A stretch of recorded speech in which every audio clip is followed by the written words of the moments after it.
If I were to tell you to imagine a map within a game, chances are pretty good that most people would see something like this. Or this. Or maybe this. In an era where games are getting larger and more complex, the in-game maps used to represent these environments have in a way become worlds of their own. And unfortunately, with so much information to convey, the status quo has become bloated, overwhelming maps with layers upon layers of markers, objectives, and points of interest. But even with this focus on larger and larger scale dominating the industry, there are games out there that are bucking the trend by approaching their map systems in very unique and thought-provoking ways. From hand-drawn in-game maps, to systems that simplify and aid large open-world maps through environmental design. Creative developers have consistently shown us that there are engaging ways to implement this commonly overlooked aspect of game design. So today we'll take a look at what these games are doing to break the status quo by implementing unique map systems that act not only as a tool for navigating their worlds, but also as an independently engaging feature that complements the rest of the game's design.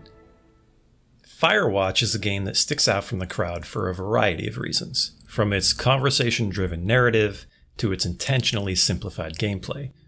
But one of the most memorable pieces of Campo Santo's storytelling walking simulator is the way it utilizes a realistic map system to make you feel like you really are exploring the wilderness without any assistance. There are no waypoint markers on the HUD, no trails that highlight the way to go, just the ability to pull up your map and assess what's around you and what needs to come next. It's just you out there. Firewatch strikes a great balance between a system that's realistic and a system that's fun, something many games struggle with on one end or the other. Areas and points of interest are marked well enough that they're pretty easy to distinguish, even on a regular paper map, and your character periodically pencils things onto the map, giving another layer to the sense that it's actually being used. Since the game is essentially a walking simulator with little in the way of interactive elements, the way in which you use your map is actually built to be a part of the gameplay, enhancing your sense of real exploration. To be clear, the world of Firewatch is small enough that this type of navigation can work, and it's unlikely that the same system could be used in a massive open-world game. But for what it is, it works brilliantly. The script in Firewatch is mostly linear, and though you can go other places than the intended path, there is a particular route you're supposed to take. If the game implemented a traditional HUD that indicated the direction or distance to your next objective, it would no doubt lose some of the charm that makes this game work so well as a vehicle to tell a small, contained story through wilderness exploration. Unsurprisingly, it is oftentimes smaller games like this that take the opportunity to use their maps in interesting ways. Take Oxenfree, for example. While a game like Firewatch integrates its map into the game as one of its core mechanics, Oxenfree's map serves less as a navigational tool and more as a way to paint a better picture of the world and to reinforce the personality of the game. This game's map is intended to be a hand-drawn, simple depiction of the island on which the game takes place, and the entirety of the game's world fits onto this single sheet of paper. It does help you determine general directions to your next objectives, but truthfully, the in-game signposts scattered throughout the world are more useful from a navigational standpoint than the map itself. But one thing the map in Oxenfree does extremely well is add to the personality of the game, with its almost cartoonish depiction of the game's world, its avatar markers that show the location of the game's characters, and its scribbled-in amendments to signify objectives. In Oxenfree, the island itself is essentially its own character, and since the game is a mostly 2D side-scroller, we're not given the luxury of finding our own viewpoints or vistas to visually piece the world together as we're traversing it, so it's important that we're given a clear depiction of the world from the start. It allows the player to better understand the story of the island as different locations are referenced in the dialogue. Okay, so again, this is another small, relatively short game. It makes sense that they'd be able to implement a map system that's a little unique. But what about bigger games? What about games that have a larger scale that require a traditional map and assistance navigating the world? Well, if you've ever played Outer Wilds, you'd know that those things actually aren't a requirement. Outer Wilds is a fantastic adventure game due to the fact that it forces the player to make their own decisions on where they're going to go and when, slowly piecing together the game's mystery bit by bit in whatever order you happen to stumble across. And with so many clues to discover throughout the game's entire solar system, you might think that a traditional map system would be a no-brainer. But Outer Wilds doesn't have that. Instead, the game implements actually two different types of mapping systems.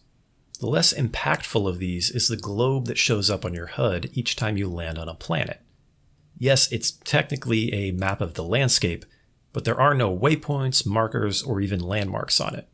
It's just a sphere that shows the path you've taken since you've landed on the planet.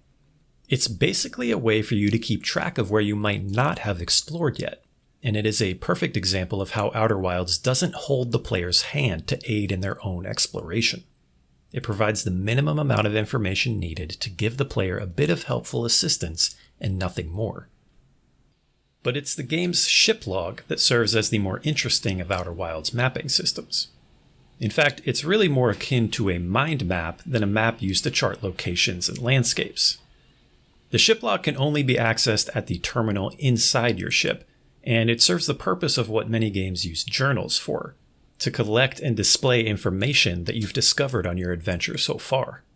But Outer Wilds' ship log makes a few key changes that align perfectly with the game's genre-mixing gameplay.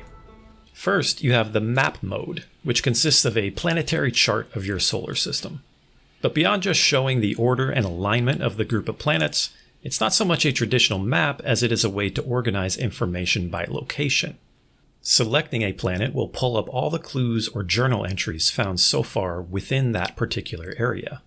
But you can also switch out of this screen to go into rumor mode, which is essentially your own in-game version of the detective's bulletin board seen in every crime drama or mystery series. Rumor mode displays all the ship log's entries onto cards that are scattered about the screen with lines connecting many of them. It's a way to visually organize all of the clues and important discoveries that you've uncovered so far throughout the game, and loosely links them together based on how they may be related to one another. In other words, it doesn't map locations, it maps information. And the information that is there is minimal. The entries don't tell you exactly where to go or what you need to do. They certainly don't throw a literal beam of light into the game world to highlight their location. They just provide a subtle pull that you can choose to act on if you want. It's up to the player to really figure out how all of these clues are related and what steps you want to take to fill in the missing puzzle pieces. Outer Wilds is so good at fostering this investigation-based gameplay that this is another scenario in which a traditional system that tells you exactly where you've been and what's located there would have been a major downgrade to the experience. So they just didn't include it. But admittedly, there still are games that I think need a traditional map system in order to provide a smooth experience for the player.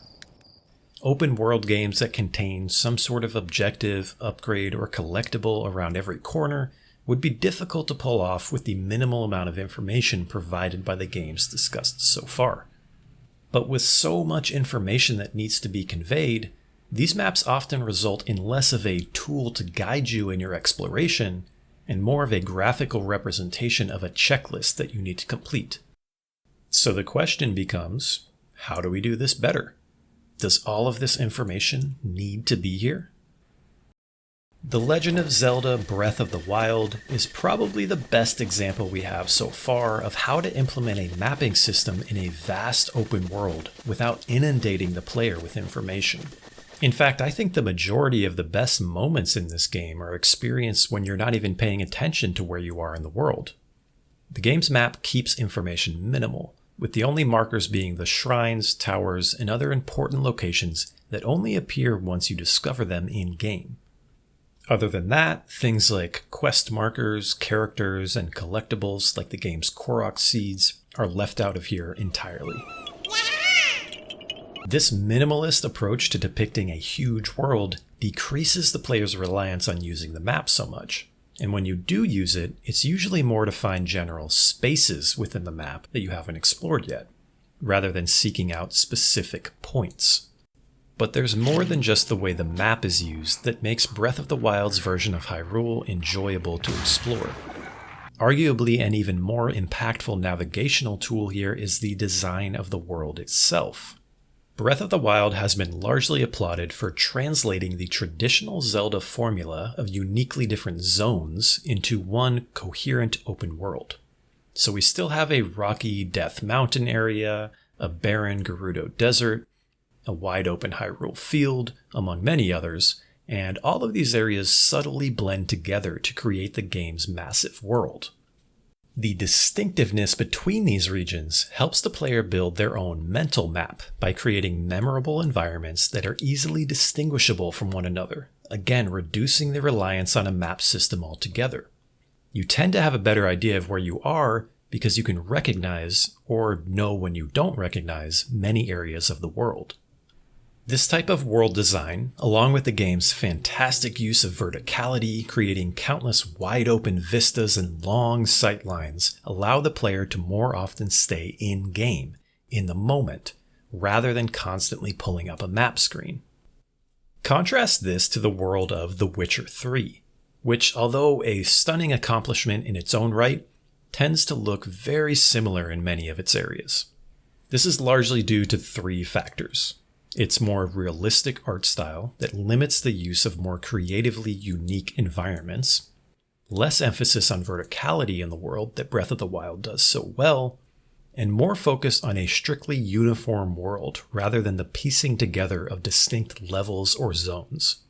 Now, that's not to say that these design choices are bad or wrong, and in fact I'm sure they were very intentional, but it does often make it hard for the player to know where they are without pulling up the map. This system isn't helped by the map itself, which is just, wow, there's a lot going on here. And if there ever was a way to suck the idea of discovery out of a game, it has to be the practice of labeling everything you haven't yet found as an undiscovered area. Sure, I may not know precisely what's there, but is it really undiscovered if I already know exactly where it is? Perhaps a better comparison on par with how Breath of the Wild was designed is actually not an open-world RPG, but a puzzle game. The Witness uses the exact same elements of world design that Breath of the Wild does to create a memorable and mappable environment without much need for an actual map. Though there is a form of a map system in The Witness, which we'll get to in a second, the majority of the game doesn't really require one. And the reason for this is that every area of the game is so visually distinct.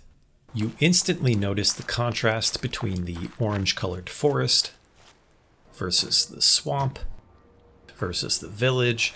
Not a single visual theme is repeated throughout the course of the game. These physical differences, coupled with the fact that each area also incorporates its own unique puzzle mechanic, makes it much easier to remember the places you've been, even without ever having seen them mapped out. This means that I can recall that the branching environmental-based puzzles were in the area with the pink trees, and the labyrinth-like puzzles were located in the fortress region. In fact, it's possible to play much of this game without ever even realizing that it does have a map. It's just not one that you can pull up whenever you want to. Throughout your exploration of the Witness's eerie island world, you'll eventually discover the boat system, which is a series of mechanically controlled boats located on the perimeter of the island that can be used to travel on a predetermined path to other destinations. Located at the front of each boat is a somewhat crude map of the whole island, with markers and symbols that designate each puzzle type you encounter in the game's regions. Some markers are obvious, some more obscure, some you maybe haven't encountered yet. This is interesting and effective for a couple of reasons. One, as mentioned, you don't have access to this map all the time. In order to see it, you have to physically be standing on one of these boats. The boats are numerous enough and well placed enough that you're never too far away from one, but you still have to make the decision to find one if you want to look at the map. In other words, it's not a guide that's handed to you to make your life easier. It's a resource that's available to you should you decide you need it.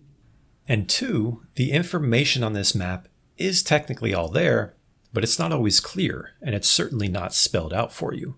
It's up to you to decipher the symbols to match them to the puzzles you've seen and the locations you've been. And while not perfect and sometimes frustrating, this does at least put the responsibility on the player to figure out the map and in turn the world, rather than just being told where to go and how.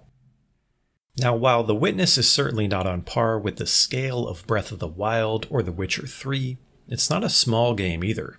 Yet throughout my entire playthrough, I never really felt like I needed a map to navigate the world.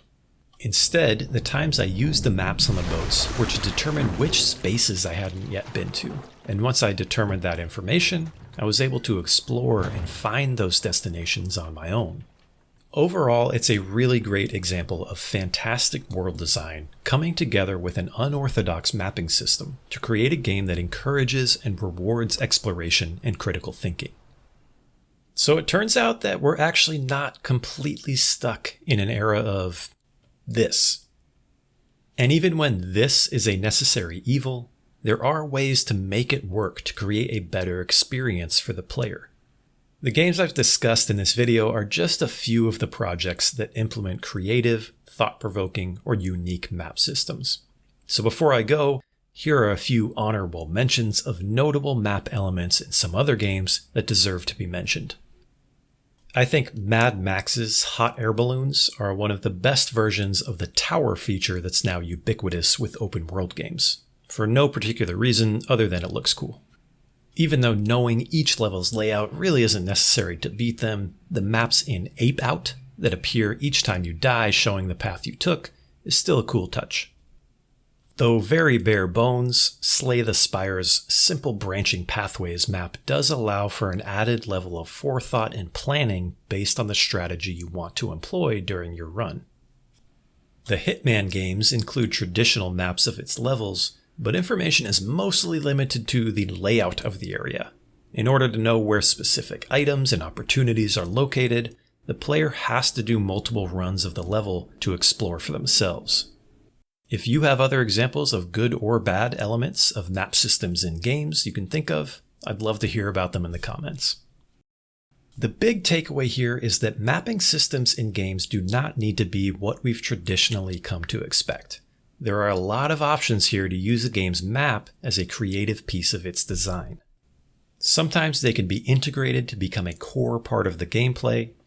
Sometimes they can help tell the story or develop a theme. And sometimes it's okay if they provide more questions than answers.